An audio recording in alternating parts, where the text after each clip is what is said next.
This may be a no-brainer for parents, but science shows there is a much better way for kids to spend time than staring at screens. It's not unusual for us to include cute animals in our Hot Shot segments, but it's a rare night when they make the science fair appearance. But first, student scientists figure out a way to stop a deadly disease that infects millions of people around the world every year.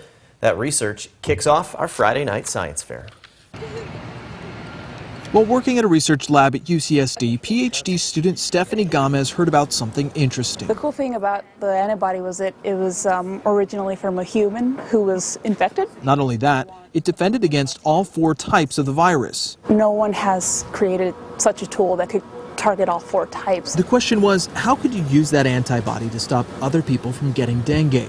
The answer was in mosquitoes. When a female mosquito bites an infected person, they take up the virus and they incubate the virus. Gomez and her team, under Professor Omar Akbari, found a way to genetically modify the mosquitoes to stop that incubation, making them unable to carry the virus. It expresses these antibodies that recognize the virus and target it and prevents it from being transmitted. If successfully implemented at a large scale, the technology could have huge implications for saving lives in Asia and South America, where dengue is a leading cause of illness and death, especially for children. This is a great step for public health. It could also serve as the framework for stopping the spread of other mosquito-borne illnesses like Zika, if they can find the right antibody first. Yeah. It sounds like you're excited about it. Oh yeah, this is why I'm here.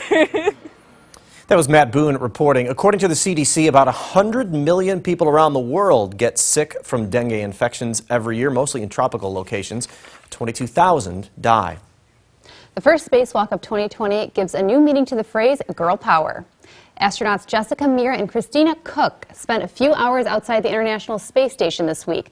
The women worked on replacing batteries on a solar panel connected to the station's power grid. They ran into a slight problem. Koch's camera and light detached from her helmet.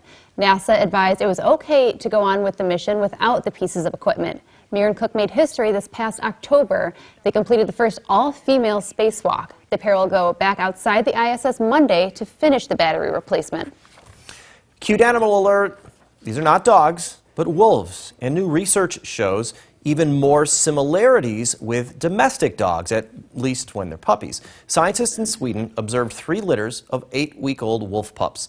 The humans tried to get the pups to play fetch. The first 2 groups wanted nothing to do with chasing a ball, but the third group did. The youngsters ran after a ball thrown by a stranger and returned it.